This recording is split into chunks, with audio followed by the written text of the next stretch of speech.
Hey everybody, it's Yu-Gi-Oh! Master 88 here, and welcome to another episode of the Linux Roundtable podcast. I am your host, of course, Yu-Gi-Oh! Master 88. I got my co-pilot here, Benny. Say hi, Benny. Hey guys, what's up? Okay, so hold on just a second. I just gotta do one little touch up on the audio before we get to the main topic tonight. Just hold the horses, folks. Put it right there. And put it right there. Okay, so that'll do it for now. Okay, so before we get into the main topic tonight, ladies and gentlemen, if you enjoy these just as much as we all do, then smash that like button, ring-a-ding that notification bell, and subscribe to my channel. Thank you very much. I will also include a link to Ben's YouTube channel in the description bar below. He's going to be having some content on his channel in the immediate future, so stay tuned. But before we get started, folks, we have a StormOS update, don't we, Benny? Yes, we are adding some packages to the calamaris, and one of them is Compass. We are bringing it back for those who want it. It's not going to be a global thing this time. It's not going to be pre-included in the ISO. We are adding it to calamaris, so that way, if you want it in the installer, there you go. And we are bringing back the whatchamacallit, the other packages that we had in there, like the kernels, the etc. So, and we are going to clean it up a little bit, make it a bit more minimal, things like that. So you guys won't have to worry about as much choice wise. And yeah, Yeah. but, Also another thing I want to bring you all guys' attention as well. Uh, um, we do have some brother and sister projects in our little umbrella family.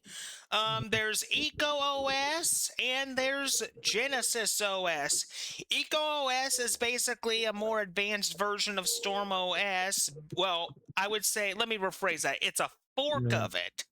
Let's use the word light. Let's use the word heavy. It's a fork, and it's basically more for mm, the moderate advanced user. As for Genesis OS, that one is a fork of Eco OS, but it's basically built on top of the Storm OS technologies that you all know and love. But at the same mm. time, Genesis OS is going to be our gamer distro, and I'm going to have Ben say a few things about the gaming part of Genesis because there is some awesome stuff you need to hear about. So take it away, Benny. Mm.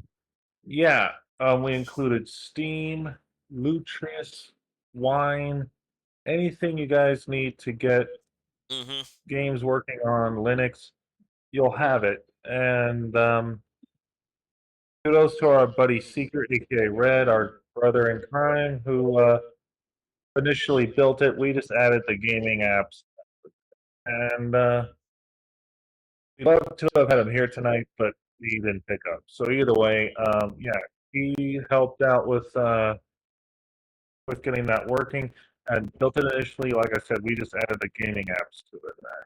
And I did some help in testing it, and yeah, it works perfectly fine on it.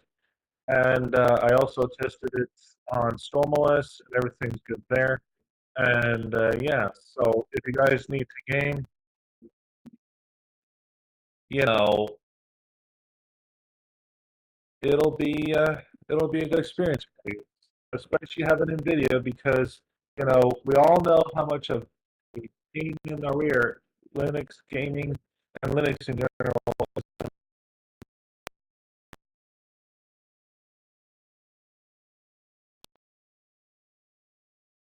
I don't interrupt you, Benny. Copy over there. Just Don't worry, folks. He'll be back. Did that work? Okay, that's better. Okay. But yeah, like I was saying, we all know how much of a pain in the rear NVIDIA is on Linux. Well, of distro family, you guys will not have any issues with that at all. Nope, not at all. Yeah. Expect a lot of these changes, expect a lot of these things to come out starting in 2026. That is pretty much the time when we're going to start developing stuff again. Because I don't know, the team is pretty much currently, on holiday break right now. We've been with family and everything. We're taking this time to regenerate, energize ourselves, and in 2026, Mm, we're gonna be back better. yeah. Mm. So that's pretty much it. Oh, so, Our fourth and last one. We'll be getting a refresh very soon. mm-hmm. And Well, just actually, Storm D won't be getting a refresh until Debian 14. yeah. So that's good as it is right now. Nothing to worry about. Yeah.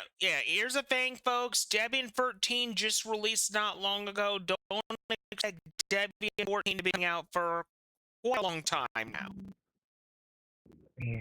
So that's pretty much it for announcements. Let's get on to tonight's main topic. Now, for tonight's main topic, I pretty much fought very hard about this topic, and honestly, it's taken a long time for me to think about this, and I thought tonight's main topic would would make sense given the state of the Linux desktop, as well as basically what's been going on here and there in the Linux community. So, for tonight's main topic, we're going to be discussing the state of the state of the Linux desktop in late 2025, going into early 2026. Now, the first thing I want to get down the brass tacks is very simple, folks. Very, very simple. So, Linux, as everybody pretty much knows, um, is a widely popular OS. It's on basically anything from your phones, your tablets, your refrigerators. It's pretty much on a whole bunch of appliances and devices. When it comes to desktop usage in Linux, I'm sure everybody's been aware that recently Linux hit 3% market share. Woohoo! And also, folks, as you all know, the company Valve made an announcement that they're busting out a brand new Steam computer coming out in 2026. So that is a big major plus, not just for the Linux desktop itself, but for Linux gaming in general, as we pretty much go into basically this new year of Linux gaming. Now, I will say one thing about Linux gaming. It's getting better. It's improving. But Windows will always be king. I don't care what people says. As far as I'm concerned, in terms of market share, if you look at the AAA titles, Windows outperforms Linux still. And another thing I do want to say about this as well, even though you got all these other gaming oriented Linux distros coming down the pipeline, it's gonna probably be another 5 to 10 years before Linux gaming surpasses Windows, even if it was to have the chance to. Which, think about it, folks, it may get the chance to surpass Windows, since we know Windows 12 is going to kick out the start menu once again and put a Copilot AI in its place. Oh yeah. I'm just gonna say one thing, and this is directly at you, Microsoft. If this is indeed what you're doing, I just got one thing to say to you. Linux is going to get so much of your user base, you're going to want to wish that you didn't take the start menu out. That's pretty much all I'm going to say right there, because everybody knows that when it comes to Microsoft's history, they were a monopoly at one point. Don't know if they still are. Quite frankly, I don't care. And also, they're known for basically data collection and telemetry, which, just letting you folks know, Linux gives you the power to decide how you want to use your machine and what you want to use your machine for.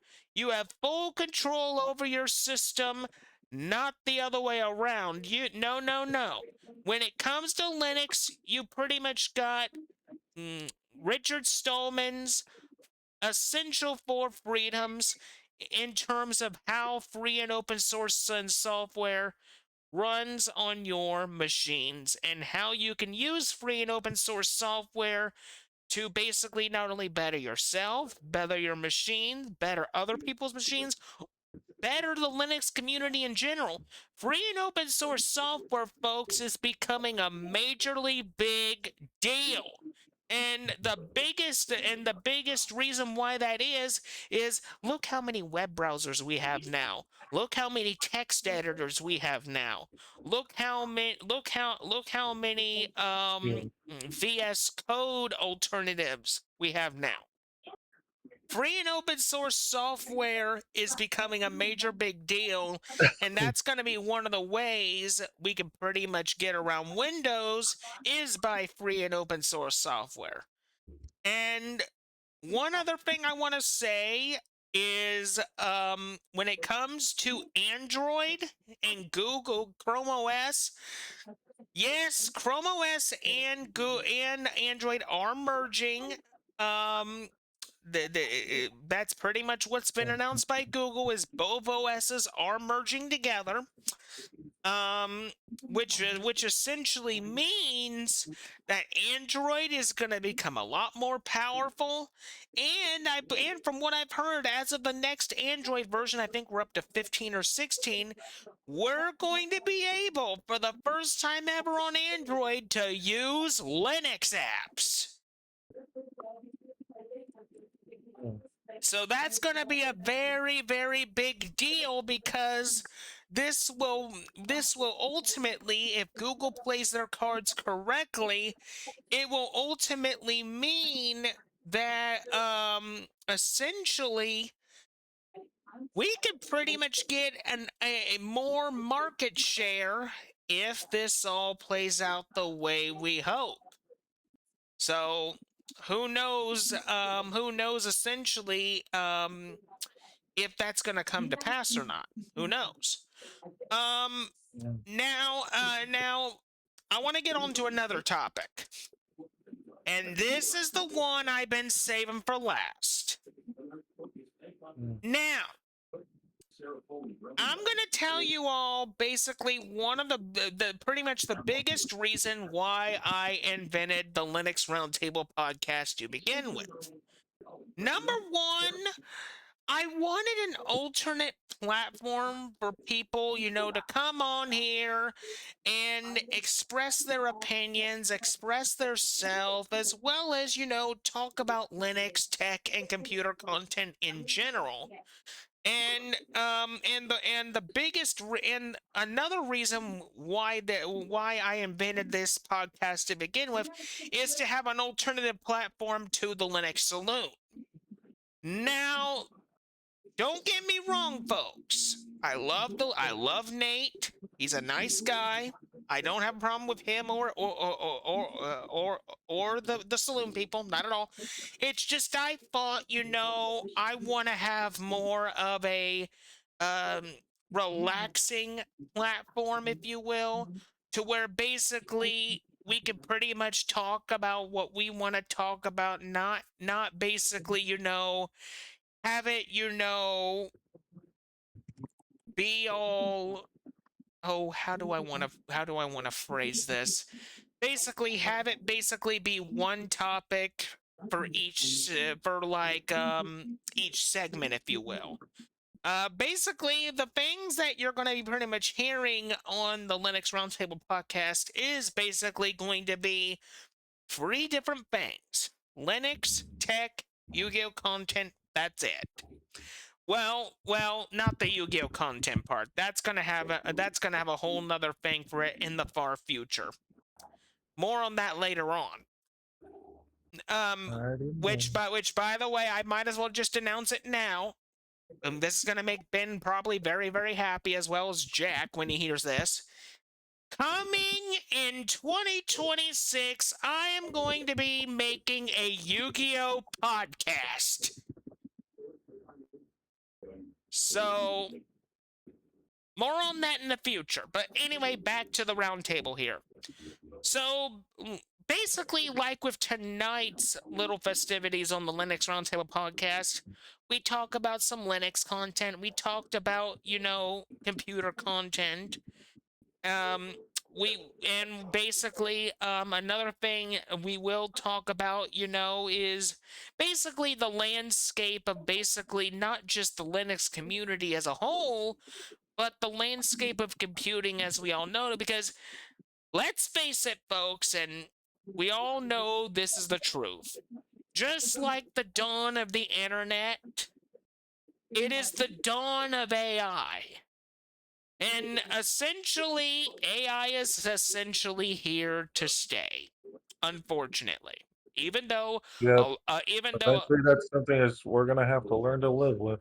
yep, and even though we may not like it, even though AI can be intrusive, here's the thing about AI.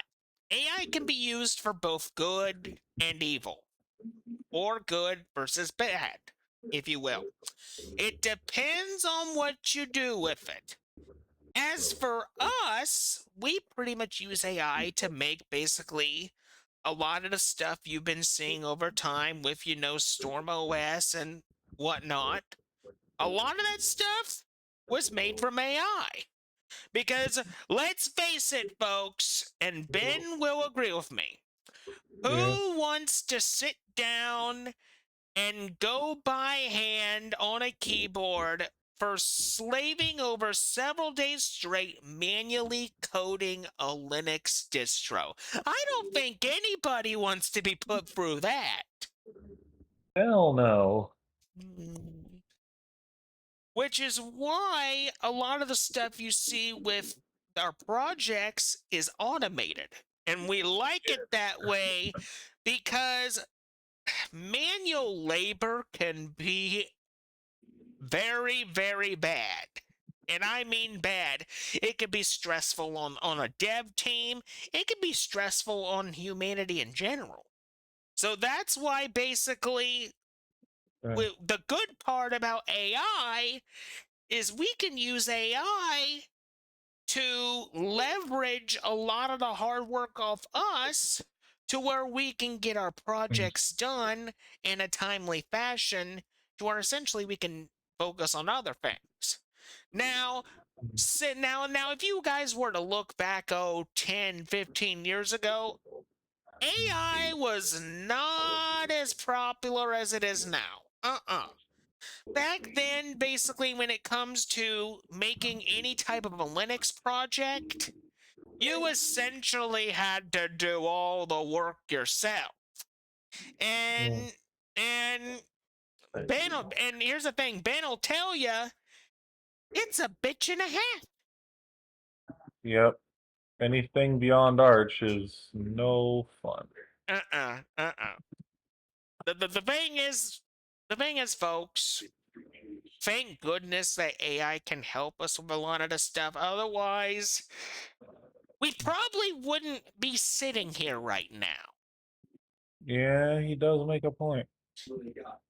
But anyway, folks, that's pretty much all I wanted to cover tonight.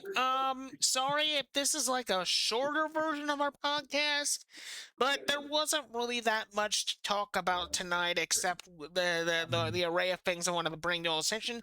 Now, as for next Saturday's Linux Roundtable podcast, oh, we got a big doozy for that one, because next Saturday's main topic is going to be essentially something I have not had the chance to cover before. And that is essentially, we're going to be talking about FreeBSD. Ooh, there we go. So keep a lookout for that next week. All right. But anyway, folks, that is pretty much it for this edition of the Linux Roundtable podcast. I thank you all so much for watching. Thanks for tuning in. If you enjoy these just as much as we all do, then smash that like button, ring that notification bell, and subscribe to my channel. Thank you. If you guys want to see any of our previous Linux Roundtable podcasts, they're on my YouTube channel. They're not hard to find. But anyway, folks, we're gonna be heading up and out of here. Until next time, this is Yu-Gi-Oh! Master 88, along with Benny Boy. See you later, everybody. Bye-bye. Good night, folks.